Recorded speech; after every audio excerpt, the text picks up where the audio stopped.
patients may not do what we ask them to do no matter what it is. It might be pills, it might be lifestyle change. It's up to us as physicians to create the programs and the relationships and the ongoing kind of like touch points to help them meet those goals and continue with, if it's their medication that they need, that they're still taking it. But from a lifestyle medicine standpoint, that these behaviors become a part of their everyday normal, life, and then they will maintain them over time. Realize that you have to, as a provider or as a patient that cares about this, arm yourself with as much information as possible. And that's what the workshop is for.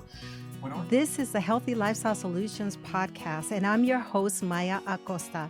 If you're willing to go with me, together we can discover how simple lifestyle choices can help improve our quality of life. Let's get started. The American College of Lifestyle Medicine has seen an increased rate of growth over the last 5 years, with now over 8,000 members, over 2,000 American Board of Lifestyle Medicine diplomats, 82 residency programs implementing the lifestyle medicine residency curriculum, and 86 medical schools with lifestyle medicine interest groups. Join me as Dr. John McHugh and Dr. Meagan Grega give us 10 reasons why you should attend the Lifestyle Medicine Conference this November. And make sure that you sign up ASAP, because this year they are capping their registration at 1,900 attendees. As always, the full bio and the links for each of my guests can be found on the podcast website. That's healthylifestylesolutions.org. Also, have you signed up for our newsletter? This is where I send information about every episode that we release, along with information of upcoming programs, and I include recipes in our newsletter. Well, you can do so at bit.ly/Maya Acosta.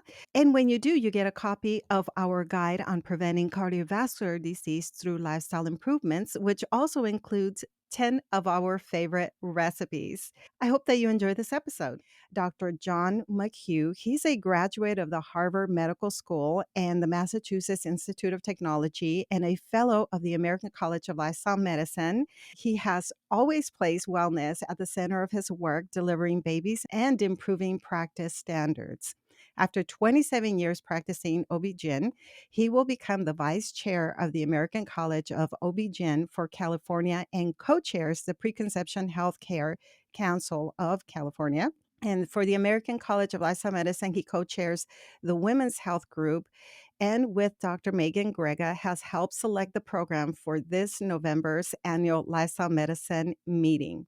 And then, of course, I have Dr. Meagan Grega, and she is the co-founder and chief medical officer of the Kellyn Foundation, which is a 501c3, which is a nonprofit dedicated to making the healthy choice the easy choice. Kellyn provides school-based healthy lifestyle education and garden as a classroom programs.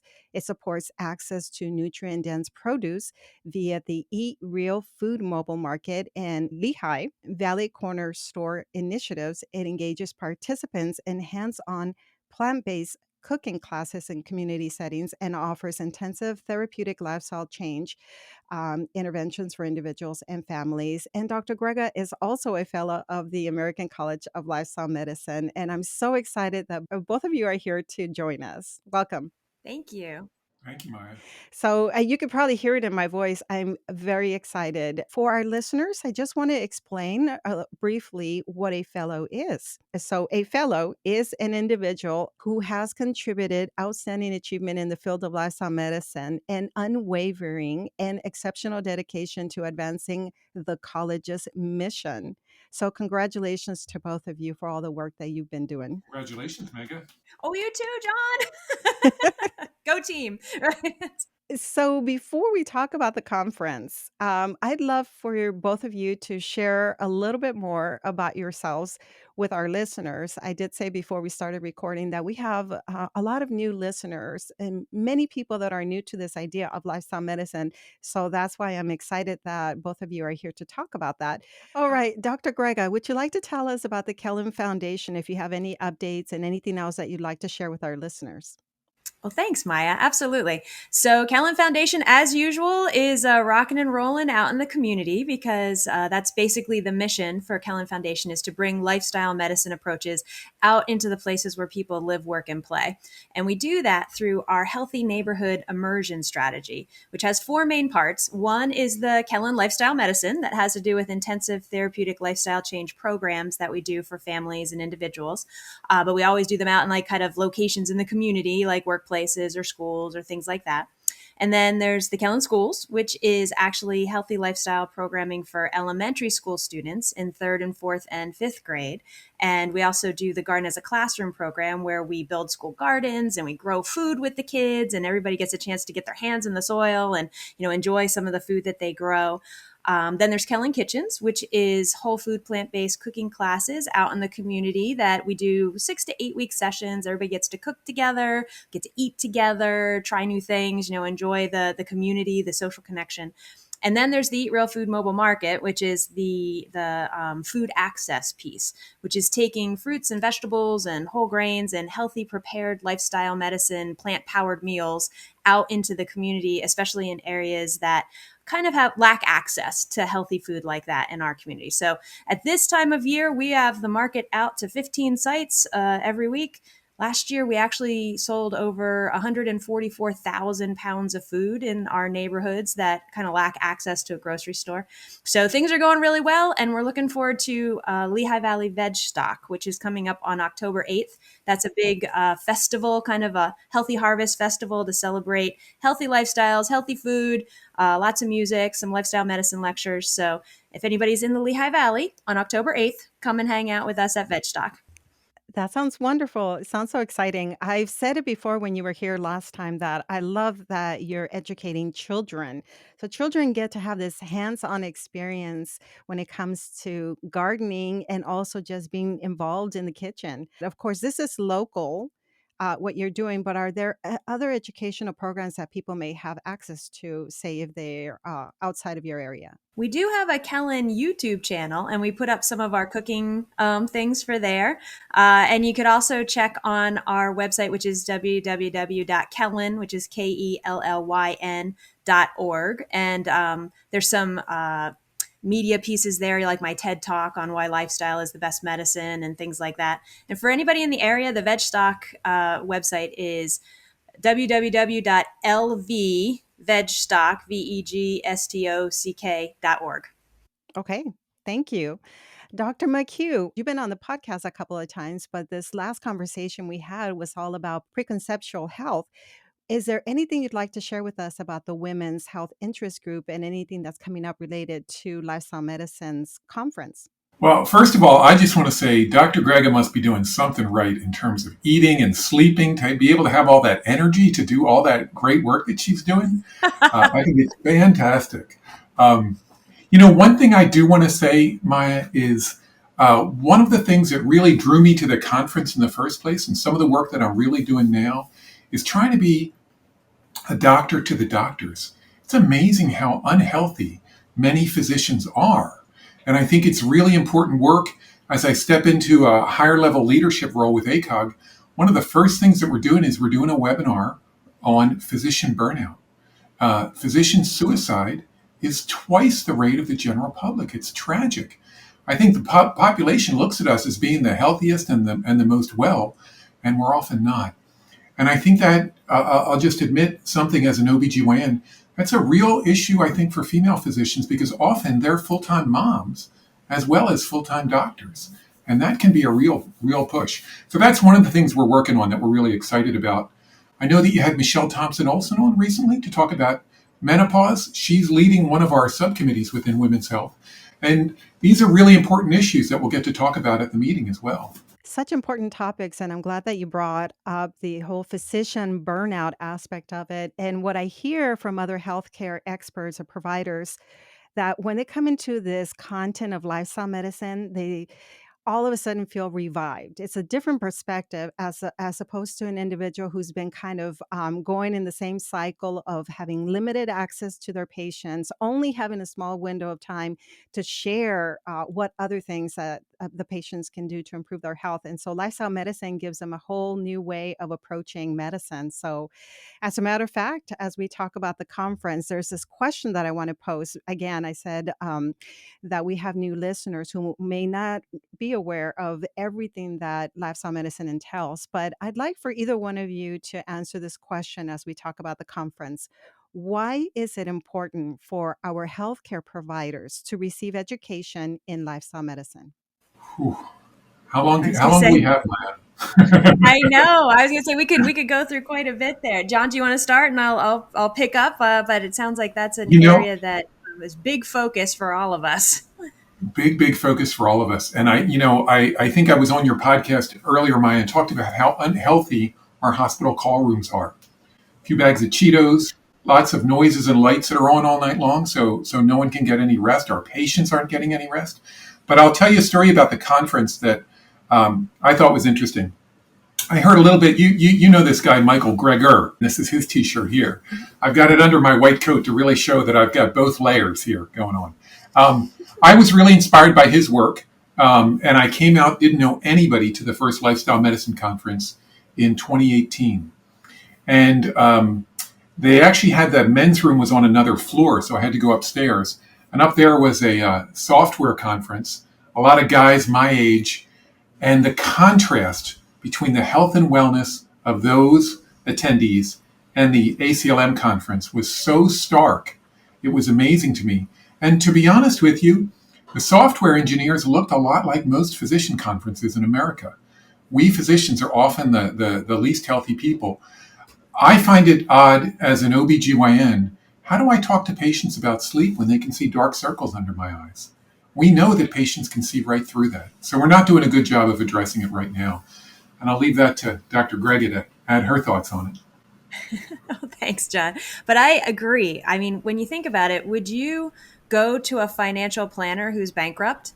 Yeah. Probably not, right? And so here we are as physicians, kind of saying, do as I say, not as I do. And that is not necessarily going to resonate as strongly with our patients. But also when you talk about us as a physician tribe, all of us as colleagues together, and it's not just physicians, it's our allied health providers as well.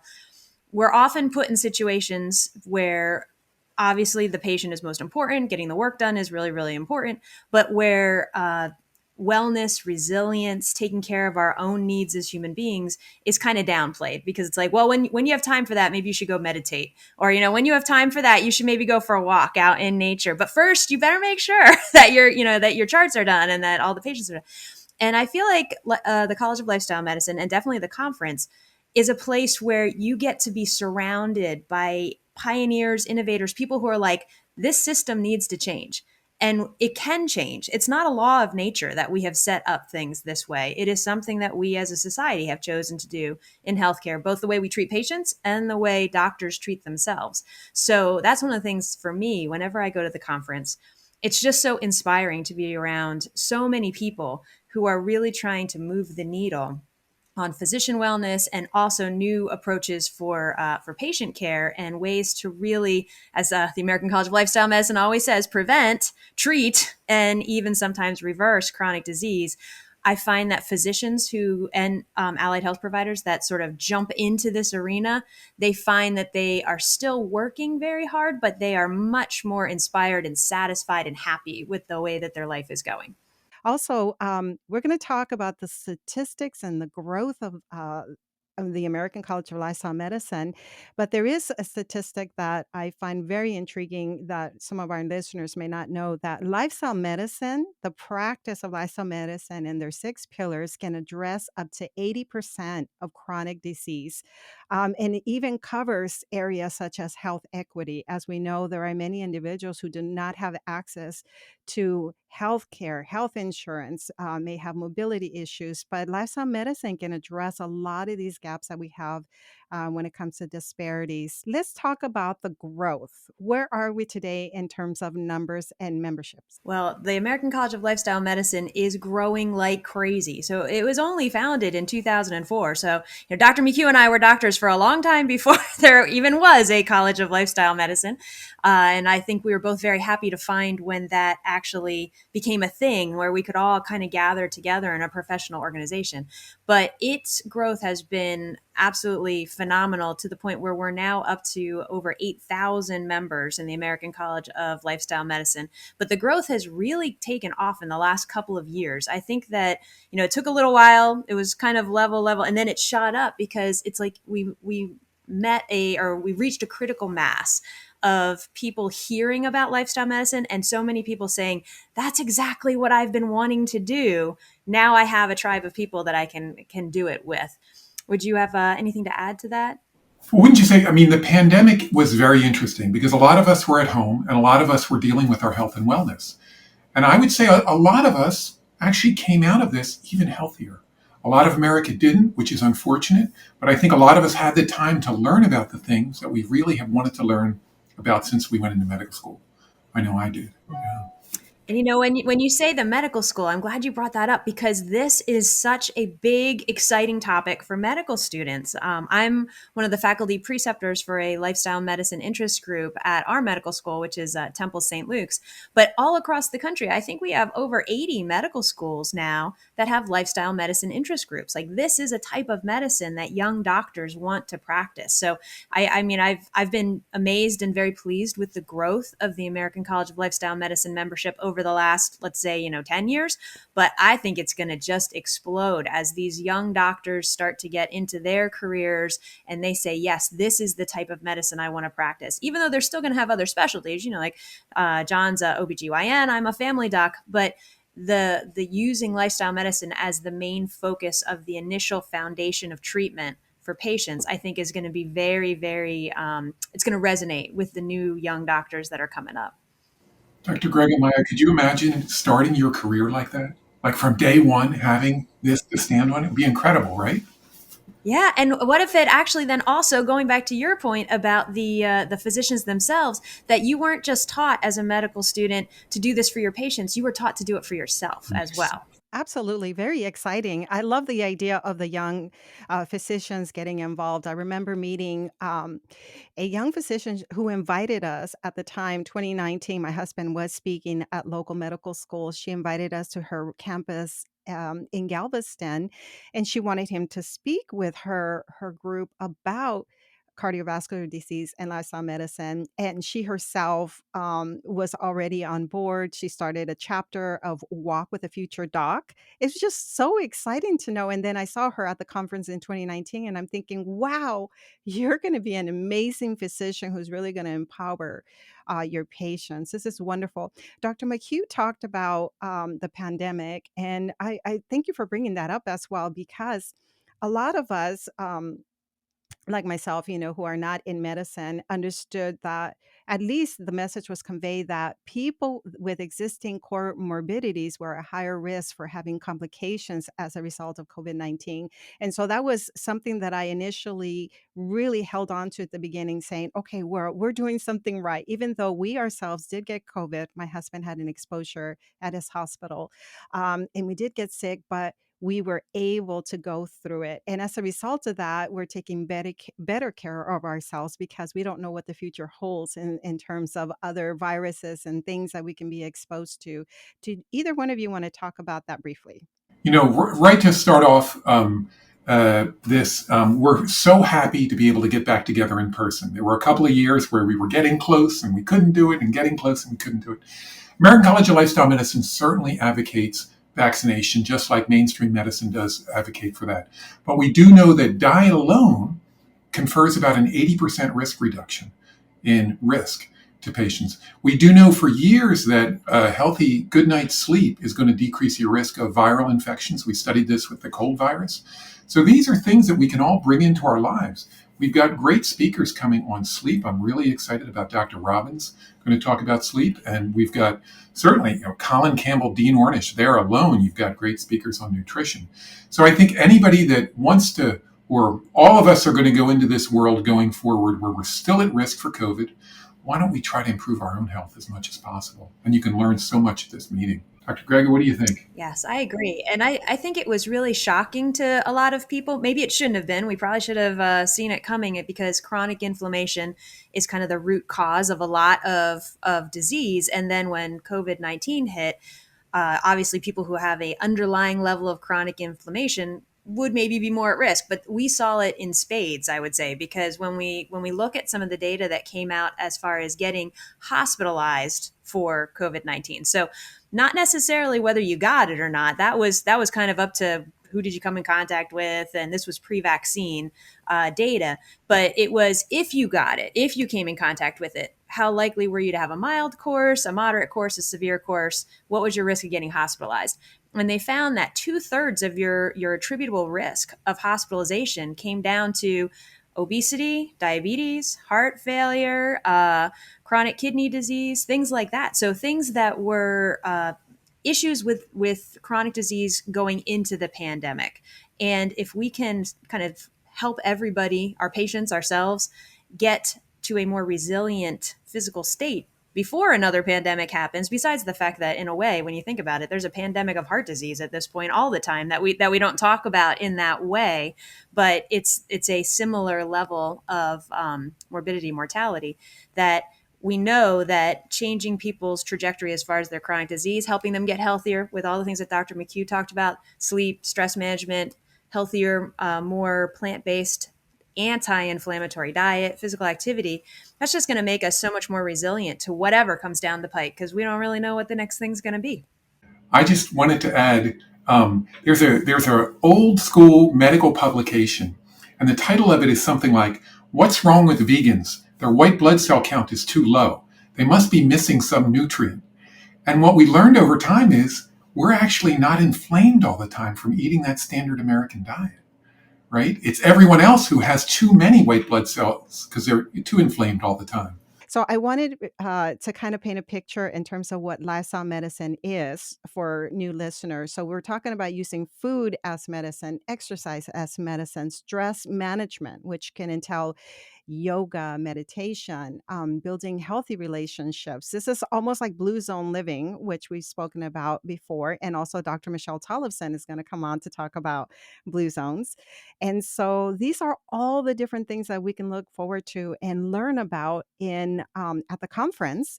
And there are strategic partnerships that happen here, and I just wanted to name a few of them. So there's the American College of Preventive Medicine, American College of Sports Medicine, the Institute of Advancing Health Value, the root cause correlation. I mean, there are so many ways that the American College of Lifestyle Medicine is helping to educate people. ACLM is the only national organization to offer its members high quality standardized lifestyle medicine curriculum and certification. My husband and I, like I said, we have already signed up. We've already registered for the conference, and we're very strategic in terms of who's going to attend what, because we want to be able to bring this back home and help educate. He educates his patients, and I bring this information on the podcast. So, who wants to start with in terms of what we can look forward to at the in-person lifestyle medicine conference? Well, let me just jump in before we talk about what you can look forward to. What you just said there is one of the things that I think is really awesome about this year's conference. So, Maya, you said you and your husband are strategic about like who goes to what session, and I get that because there's so much good stuff going on that like no, you don't want to miss it. There's so many things happening. We've got the keynotes, but we also have concurrent sessions, which is 4 different lectures running at the same time on our different tracks that we've sort of built for this year. Now, you don't have to sign up for a track, but that just means there's going to be a wide variety of lectures going on during those sessions. And in the past, we had heard from our members, it was so hard to choose, like I'd want to be at this lecture, but there was another one at the same time that I really wanted to see. And so what we're excited about this year is that we'll be able to offer to people who come in person. They will get to see the in-person lectures that they're there down in Orlando and hang out with everybody, have the great food, have the networking. But then they will also have access to all of the recorded sessions of all the lectures for, I believe it's going to be 60 days. We are still figuring it out. But when you get home, you can watch some of the other sessions that you didn't get to see before. So not only does that give you the opportunity from an education standpoint to learn that stuff, for those of us that need CME credits, you can actually get significantly more CME credits than you would be able to just sitting in the lecture, because you'll be able to go home, watch some of it as a asynchronous content and do the things that you need to do for that. So I think that's going to be the best of both worlds. Come to the conference and then take a look at the stuff that's recorded that you weren't able to see because there was so much going on. Absolutely. That's actually wonderful. I'm so glad that it's being offered this way because I do feel sometimes that I miss out. Before we learned about lifestyle medicine, I would travel with my husband and we would try to combine a conference in vascular surgery with a vacation. And it's such a beautiful thing that I can now do this with him. I don't have a background in medicine, but I love that I can come together with other, say, life coaches or advocates who are supporting people in their area and learn this stuff. Plus, I can also support our patients as well. So I'm excited that I can attend as well. And I just wanted to add, it's certainly open to people from all different backgrounds, and people can pick and choose, just as Dr. Grega said. But the one thing you can't get once you go home is the food, and you also can't get the networking. So I'd almost argue you could go just enjoy the great food, meet great people, and watch everything at home if you want to, right? I wouldn't recommend it. That's not what I'm doing, but you could do it, certainly. You can't take the food on the plane. Yeah. That's for sure. I also heard that there's a run that starts in one of those mornings. So there's physical exercise. And there's also yoga classes in the morning. So there's lots of ways to be active during the conference.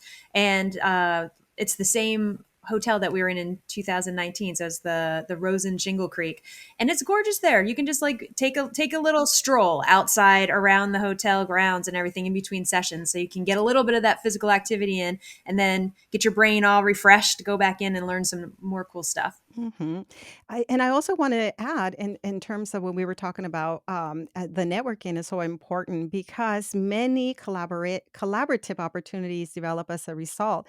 As more and more people are practicing telemedicine or telehealth as a result of this pandemic that we went through, we're finding that people want to connect in different areas. So if you're a gastroenterologist or you're a health coach or you have a background in exercise physiology, whatever it may be, you might be able to connect with the right people who are offering this content via like telehealth.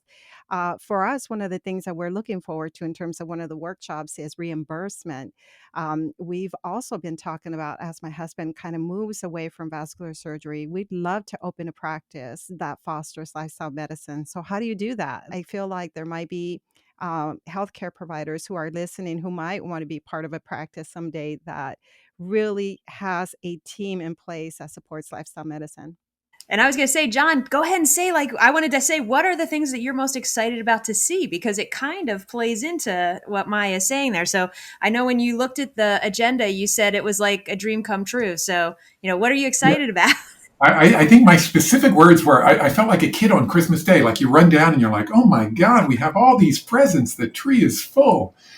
One thing I was thinking about earlier is you can go to this at all different levels. I think that Colin Campbell and Dean Ornish will be at the 20,000 foot level talking about what they've seen over decades doing this work.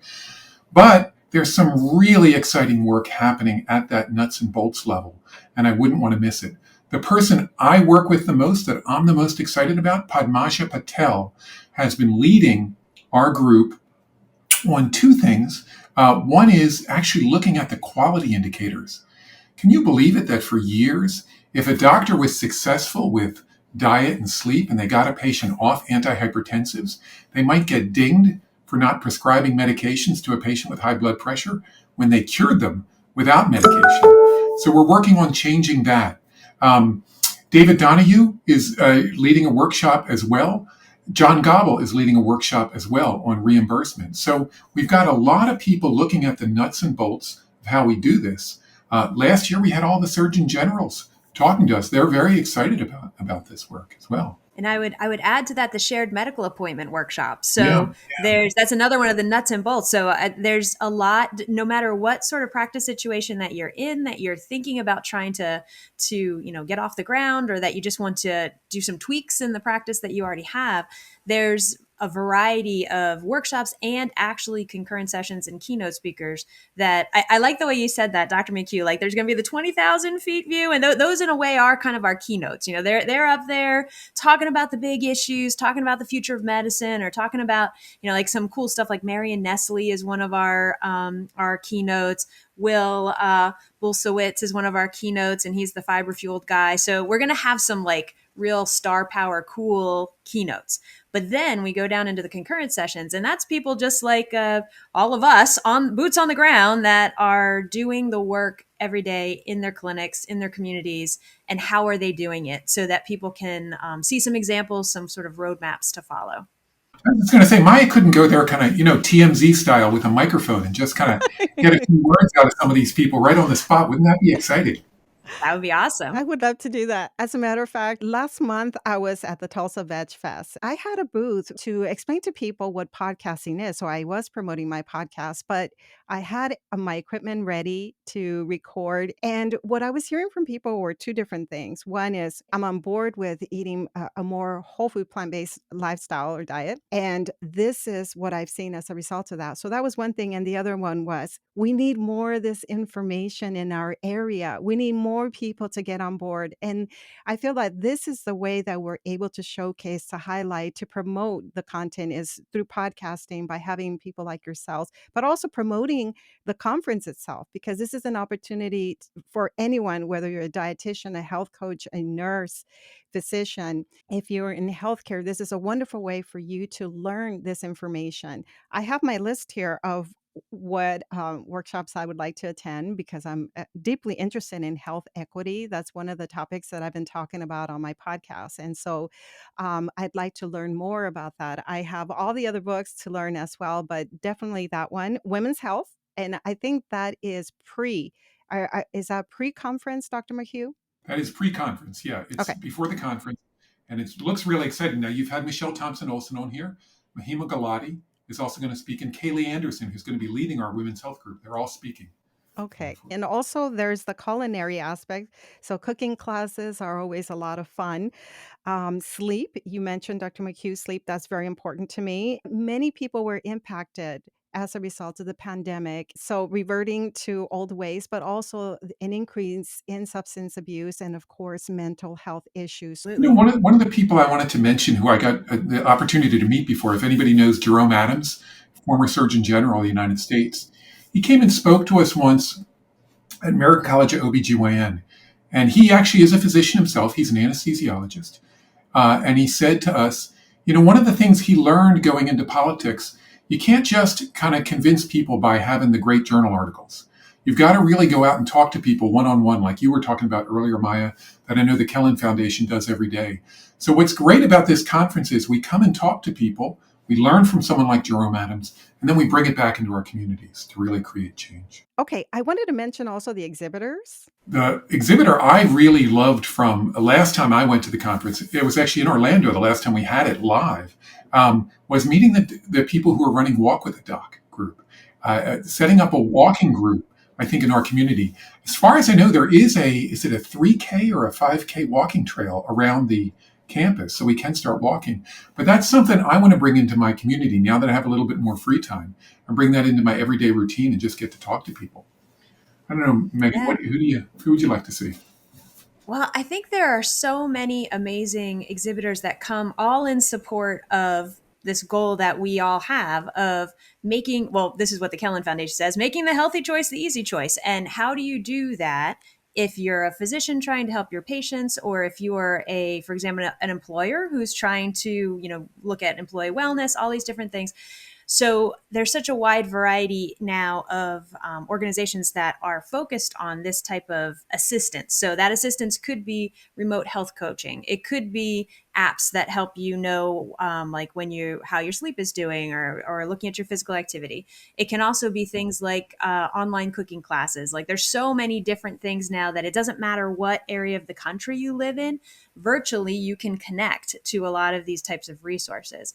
So I think that one of the other things, though, I always love at the exhibitor hall is that our physicians in training have their booths set up, and they're talking it up to all the medical students and residents that are walking by and saying, this is why you want to get involved in lifestyle medicine. So I always like to stop by their booth and find out what's going on in the world of the young physicians. Exactly. Also, this is an opportunity for anyone who wants to be board certified to attend the conference, and then the exam takes place. Is it the next day after things wrap up?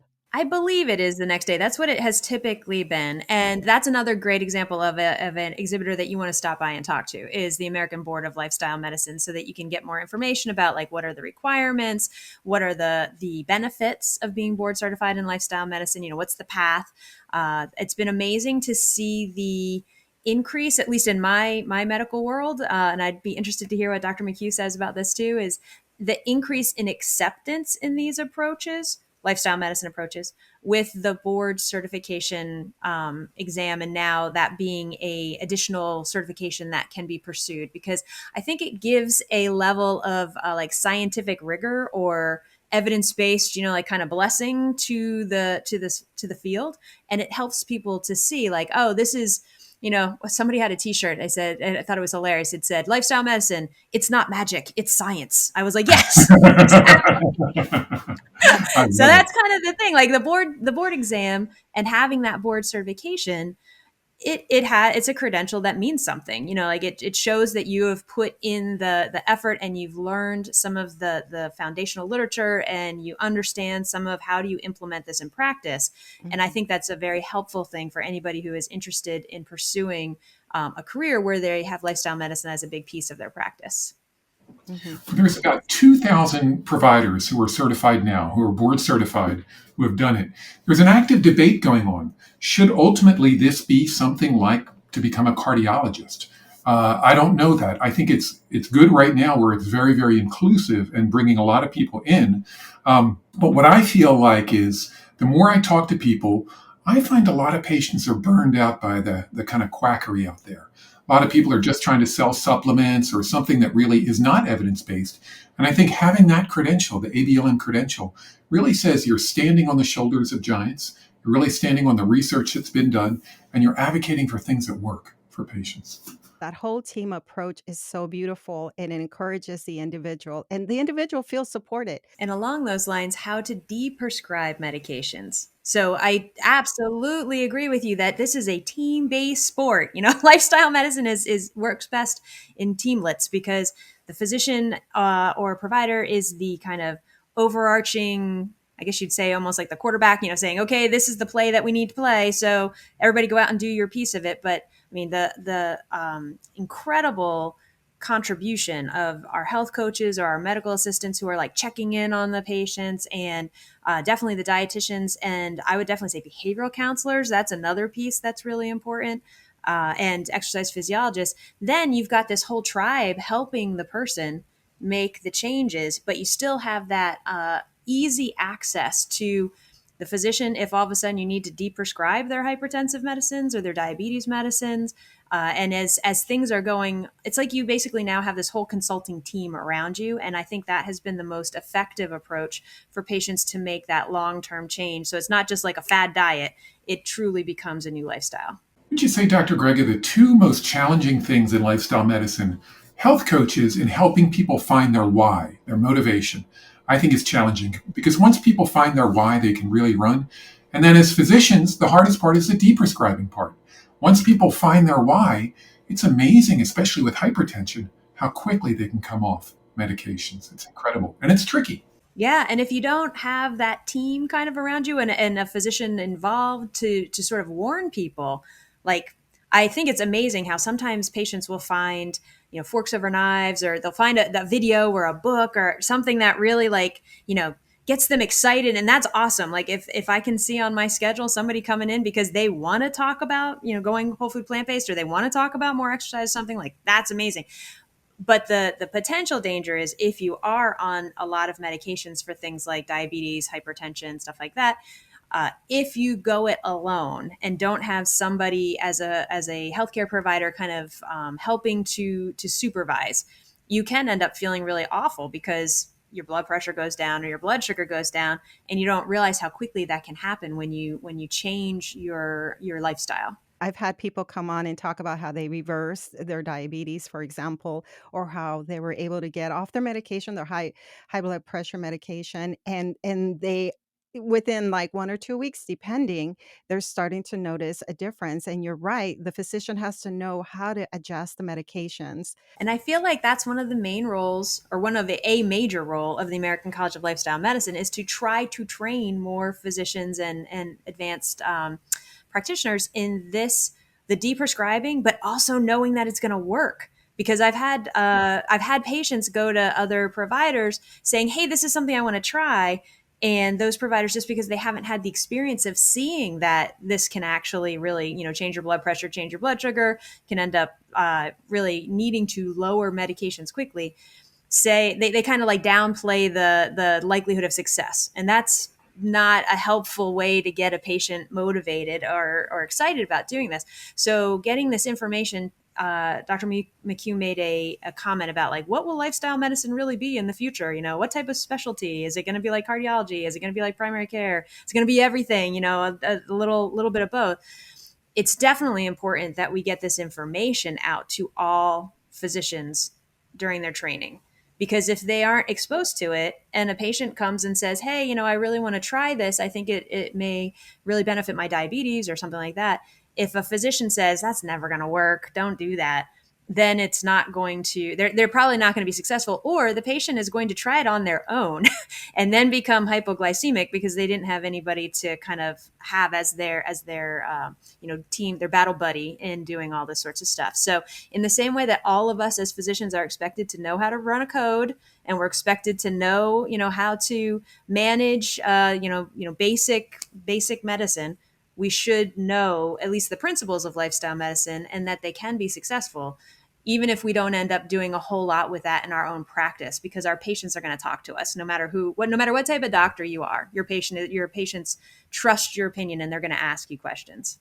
I just want to add to it, and in every specialty. It's really important in primary care, but this is not just primary care. I think that if you understand this education that Dr. Grega mentioned, you're going to bring it into your OB practice. A good friend of mine is an orthopedic surgeon, and I said, "What's the risk for a hip replacement?" And she said, "Obesity, obesity, obesity." We've really got to kind of put this into every specialty. And I think that we're making some progress, but we need to make a lot more. I want to add, and it's in addition to what both of you have just said, but it's about, physicians and why they don't necessarily prescribe food or exercise as medicine. And please feel free to add more to that. But and I'm thinking one of them first is they're just not informed. The other thing is not really believing that patients would be interested. You both would probably agree that most people want to improve their quality of life. Most people want to feel better. Maya, I think what you're pointing out with all that is also the concept of therapeutic dose. This is something we talk about a lot in lifestyle medicine, because you're saying that a physician is maybe, or another provider is maybe saying, "My patient's not going to do that." They're, or that they might want to, but it's not going to work, And I would argue, this is one of my things that I say to the medical students and residents. I say, if somebody comes into your ER and they're in florid congestive heart failure, their pulse ox is like 86%, you know that you need to diurese them. If you take 10 milligrams of Lasix and you rub it on their skin, is it going to work? No, it's definitely not going to work. But it's not because Lasix doesn't work for congestive heart failure. It's because you didn't give it the right route. You didn't give a high enough dose, that you're going to need to do it for a while. It's not just going to be that one dose. So it's the same thing with lifestyle medicine. Giving somebody a handout is something, but is probably not going to be enough to change behavior. Just telling people, like you said earlier, Maya, "Oh, you should really exercise more." Well, that's not really a concrete, like we like to talk about smart goals, or which are the specific and measurable and achievable, relevant, time bound, or like an exercise prescription where you're actually talking to the patient about, okay, in the course of your life, how could you see getting more physical activity into your life? All right, let's turn that into a goal. Maybe that goal is, I am going to walk 15 minutes after dinner with my spouse at least 5 days a week, or something like that. That's very specific. You need to provide the supportive long-term system and ongoing support, ongoing relationship with a patient for them to have successful behavioral change. Not everybody. Some people can do it on their own, which is amazing. But most people need that, not just a tell you once and I'll see you in 3 months kind of thing. So there was an interesting study that we talk about with our lifestyle medicine residency curriculum residents that looked, well, two studies, you compare them. One is a group of people who just had a heart attack. So they had like a wake up call, right? Like they had a serious thing happen. They just had their MI. They were discharged from the hospital on the drugs that you would expect, their statin and their ACE inhibitor and their aspirin and their beta blocker. And they're like, that's all the right stuff. That's what they should do. And when you look at them in 18 months, only 70% of them were still taking those medications. So 30% had stopped completely. And they had just had a heart attack, right? Like, I'm pretty serious. All right. So then look at a different cohort of patients who went through a very intensive therapeutic lifestyle change program, 3 months, had group visits, had like 1 to 2 sessions a week for part of it, and then spread it out more so that they actually, started to wean off that intensive support. And they looked at them 18 months later. About 70% of the behaviors that they had changed and said, hey, this is what I'm doing, like right at the end of the program, they were still doing 18 months later. So what I say to medical students and residents is patients may not do what we ask them to do no matter what it is. It might be pills. It might be lifestyle change. It's up to us as physicians to create the programs and the relationships and the ongoing kind of like touch points to help them meet those goals and continue with, if it's their medication that they need, that they're still taking it. But from a lifestyle medicine standpoint, that these behaviors become a part of their everyday normal, life, and then they will maintain them over time. And that's stuff that I don't think many physicians have learned. We think drugs will work because we wrote them. That doesn't necessarily mean that patients are actually going to take them. And we think that patients won't change their lifestyle because we haven't seen it successfully happen. We're not doing a high enough therapeutic dose. Dr. McHugh, what do you think? I just want to jump in and say also, realize that you have to, as a provider or as a patient that cares about this, arm yourself with as much information as possible. And that's what the workshop is for. When our patients walk out the door, they're getting subjected to a barrage of disinformation. I was just reading a book that someone in one of the other lifestyle medicine MIG groups recommended called Seeking Hunger, about the benefit of time-restricted eating for weight loss. It's a fantastic book. And the author said, no one makes a penny from this. Hunger, fasting, there's no money in it. And just as I was putting the book down, I saw a commercial on TV. Do you know there's a pill that you can take instead of eating fruits and vegetables? I can't remember the name of it. It's something like to help people who don't want to bother with eating fruits and vegetables every day. I mean, this is what our patients are seeing all day long, right? And so we've got to be as well informed as possible to help them with that behavior change that Dr. Greg is talking about. And one thing that I want to add here, that was one of the points that I think maybe Dr. McHugh had added, is that rediscovering your passion. So rediscovering the reason that you chose medicine in the first place.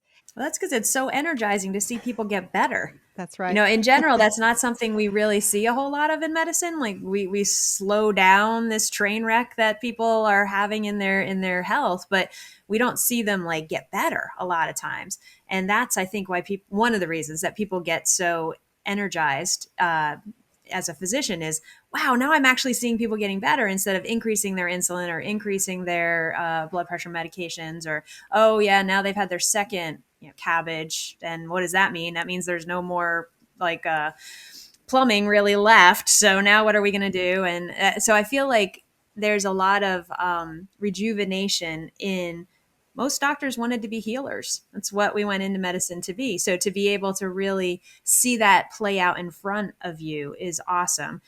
But the other thing about lifestyle medicine, I think that really rejuvenates practitioners, is it really does focus on the relationships between people. And that's another thing that is very healing for the physician, to feel like they're spending time with their patients, seeing them get better, knowing them as human beings, and that's something that is supposed to be a part of all medical specialties, but has sometimes kind of gone by the wayside as we get into our productivity measures and RVUs and, how many people need to get into your office today. Lifestyle medicine really kind of says, no, it's not going to work that way. You got to figure out a way to do it that you're either seeing patients more frequently, seeing them in groups, having inter-visit connections, whether that's you or your staff.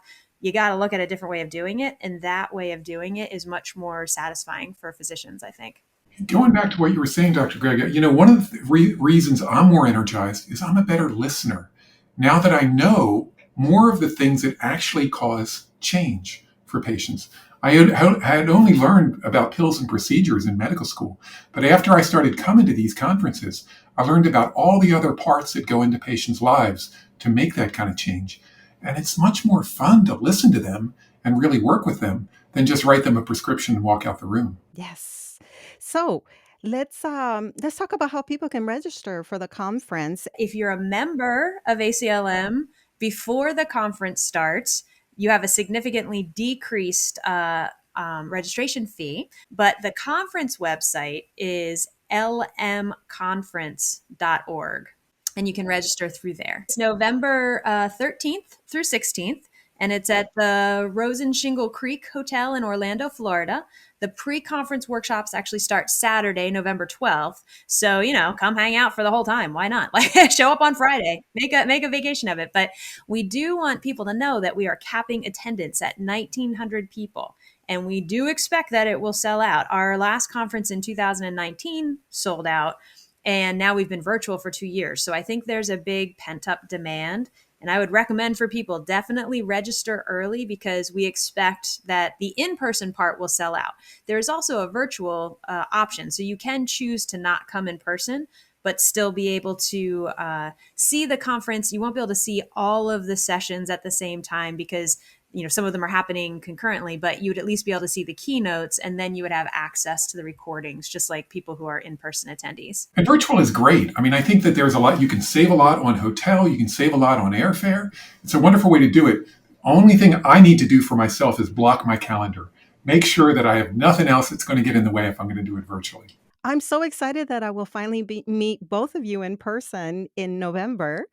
Do you have any? And by the way, you were both part of the planning committee to make in terms of making this conference happen. So congratulations for how you put together all of the sessions. Because, like I said, there's a lot that I'm interested in, and I already have my list. Do you have any final words for our listeners? The only thing I would say is it's a little bit like when you go to that salad bar at Whole Foods and you only get one box, and there's so much you try to get into that box.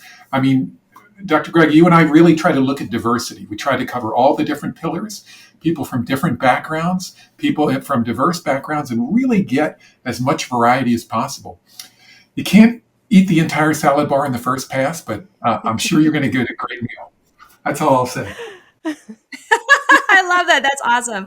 Yes, Dr. McHugh is absolutely right. We tried to put on this massive buffet, and he and I were part of the conference planning committee, but we also had a bunch of other, fabulous people who were a part of the process. So we have a diverse group of opinions that looked at the different submissions, and our goal was really variety this year. So there's definitely something for everyone.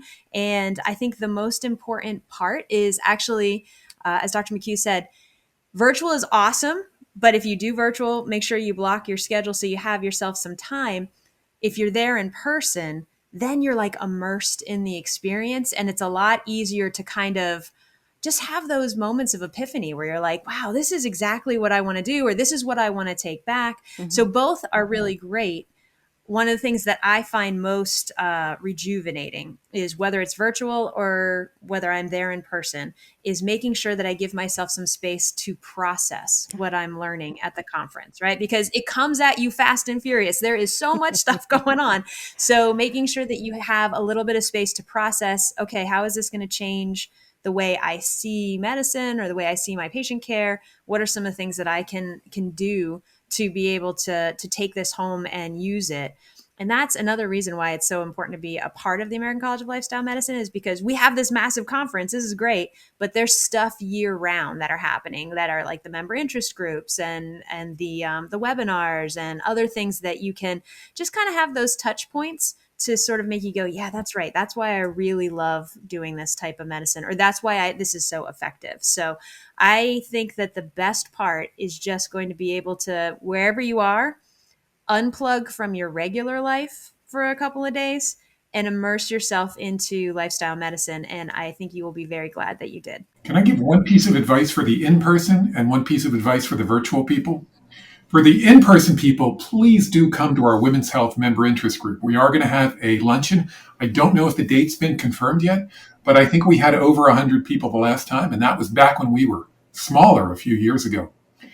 If you're going to do virtual, please treat yourself to some amazing meals if you can't be with us in person. So pre-plan something and do something to really kind of recharge and rejuvenate and process, as Dr. Grega said, with some good food.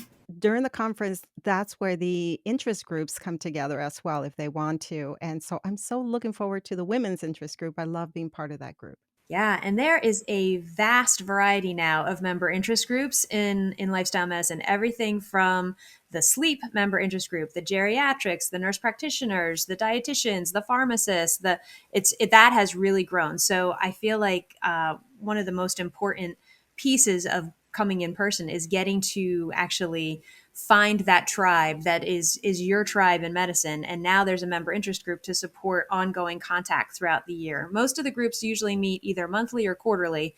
And then they also have a member interest group board. We call it ACLM Connect, where people can talk to each other on a social media platform and give each other advice and let each other know about cool either journal articles or conferences or other things that are coming up, so that you do have that community. And I think that's a really important piece of those member interest groups. So if you come in person, look at the agenda and find out there's going to be member interest group meetings before breakfast, at lunchtime, all over the place, tons of them. Pick a couple, see where you feel at home. Excellent.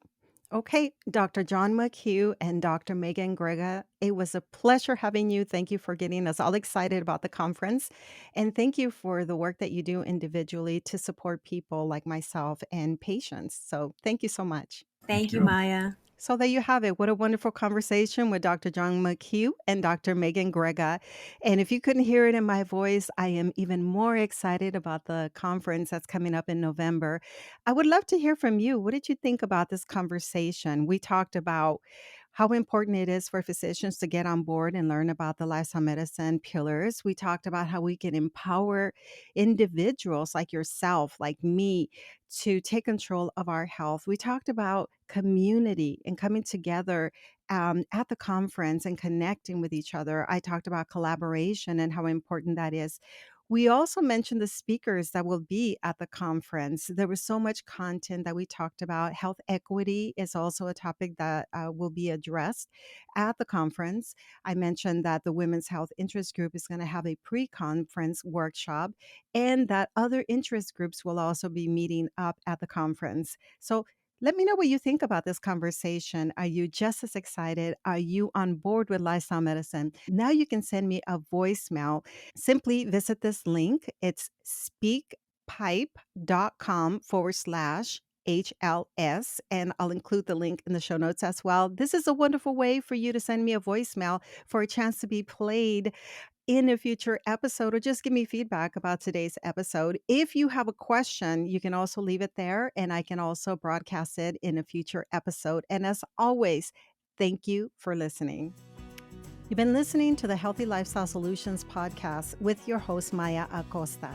If you've enjoyed this podcast, do us a favor and share with one friend who can benefit from this episode. Feel free to leave an honest review as well at ratethispodcast.com/HLS. This helps us to spread our message.